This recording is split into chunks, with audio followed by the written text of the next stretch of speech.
سنن نبی داؤد کی حدیث نمبر 2283 میں ہے کہ حضرت عمر سے مروی ہے کہ نبی علیہ السلام نے اپنی ایک زوجہ حضرت حفصہ کو طلاق دی اور پھر بعد میں رجوع کر لیا. حفصہ وہ حضرت عمر کی بیٹی تھی. اچھا ہاں جی, وہ کوئی تفصیلات احادیث میں نہیں آئی ہیں, بس اتنا ہی ہے کہ طلاق دی تھی لیکن رجوع کر لیا. اور وہ قرآن میں ہے کہ قرآن میں بھی حکم بھی آیا تھا کہ ایک تو آپ کو زیادہ شادیوں کی اجازت تھی اور وہ بھی وہ 11 اور اس میں بھی ایک وقت میں 9, اور پھر قرآن میں ہے کہ آپ کے بعد یہ کسی مومن کے لیے اجازت نہیں ہے اور نہ آپ کے لیے اجازت ہے کہ آپ ان عورتوں کو نئی عورتوں سے بدل سکیں. امتی نبی علیہ السلام سے زیادہ شادیاں کر سکتا ہے کہ 4 کو طلاق دے اور نئی 4 سے کر لے, یا وہ 4 فوت ہو جائے تو اور کر لے. نبی علیہ السلام کو اجازت نہیں تھی کہ آپ 9 میں سے کسی کو بدل سکتے ہیں, یا ان میں سے کوئی فوت ہو جائے تو آپ نہیں کر لیں. نبی علیہ السلام کے اوپر زیادہ ریسٹرکشن تھی. تو یہ بھی ایک پہلو ہے. اور باقی نبی علیہ السلام نے اپنی پوری زندگی ایک بیوی کے ساتھ ہی گزاری ہے, سیدہ خدیجہ کے ساتھ 24 سال گزارے. وہ فوت ہوئی ہیں تو آخری 7-8 سالوں میں جو آپ کی جوانی کے سال نہیں تھے, وہ اس قبائلی سسٹم میں ان کی ترویج کی خاطر آپ کو یہ کرنا پڑ گیا. باقی آپ علیہ السلام نے کوئی وہ شوق سے وہ شادیاں نہیں کی ہوئی تھی. تو اللہ تعالیٰ نے یعنی ایک دین کے پھیلانے کا ذریعہ ان شادیوں کو بنایا.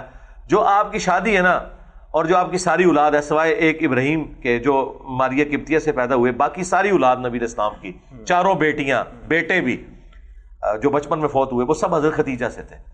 تو اس لیے ان کی مبارک زندگی میں نبی علیہ السلام نے دوسری شادی نہیں کی, 24 سال تک ایک عورت کے ساتھ گزاری.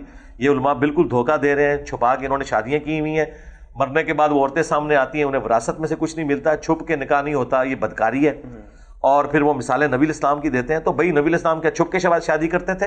اور دوسری آپ نے شادی ایک کی ہے. آپ علیہ السلام نے اگر یہ کہتے ہیں ہم سنت پہ عمل کر رہے ہیں کثرت ازواج, تو پھر سنت پہ عمل یہ ہے کہ جب تک آپ کی پہلی بیوی زندہ ہے, ہاں تو انہوں مار کے ہی مرے گی, ہو جب تک پہلی بیوی زندہ ہے اس وقت تک آپ کو دوسری شادی نہیں کرنی چاہیے. اس سنت پہ کون عمل کر رہا ہے؟ دوسرا پہلو تو آپ کو بتاتے ہیں, اور حدیثوں کے ترجمے انہوں نے چینج کر دیے ہیں کہ جی ابن عباس کا قول ہے بخاری کے اندر کہ سب سے بہتر تم میں وہ ہے جس کی سب سے زیادہ بیویاں ہوں. نہیں, وہ تو شادی کی ترغیب دلاتے ہوئے کہہ رہے تھے کہ دیکھو تم میں جو سب سے بہتر انسان تھا اس نے شادی کی ہوئی تھی, یعنی نبی علیہ السلام. یہ نہیں کہ جو زیادہ شادیاں کرے تو وہ بہتر ہوتا ہے. یہ اس کو انہوں نے ترجمہ چینج کر دیا, اور اس کی بنیاد کے اوپر شادیوں کا سارا وہ ایک معاملہ انہوں نے چلایا ہوا ہے. آج بھی میں دیکھ رہا ہوں جتنے کامیاب لوگ ہیں جو دین کا کام کر رہے ہیں, سب کی ایک ایک بیوی ہے. طاہر جمیل صاحب کی ایک بیوی ہے, آمدی صاحب کی ایک بیوی ہے, اور ایون ڈاکٹر ذاکر نائک کی بھی ایک ہی بیوی ہے. اچھا, جس نے 4 شادیاں کرنی ہیں تو کیا وہ پہلی پہ کلوت نازلہ پڑے؟ پاڑی پہلے تھوڑے تے کلوت نازلہ پڑے گی.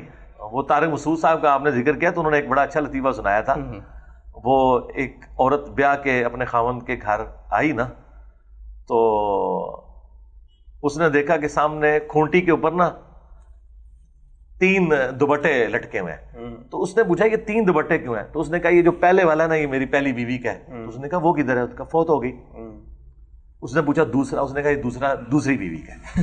اس نے کہا اس کے ساتھ کیا ہوا؟ انہوں نے کہا جی وہ بھی فوت ہو گئی. اس نے کہا یہ تیسرا, اس نے کہا یہ میری تیسری بیوی کا دوپٹہ ہے, اس کی یاد میں نے رکھا ہوا ہے. تو اس نے کہا وہ بھی فوت ہوگی؟ ہاں. اس نے کہا ہاں وہ بھی فوت ہوگی. اس سے پہلے کہ وہ چوتھی کی بات کرتا تو وہ جو چوتھی بیوی تھی اس نے کہا یہ جو اب چوتھی کھونٹی ہے نا اس پہ تیرا پجامہ لٹکا ہوگا. ٹھیک ہے, جزاک اللہ.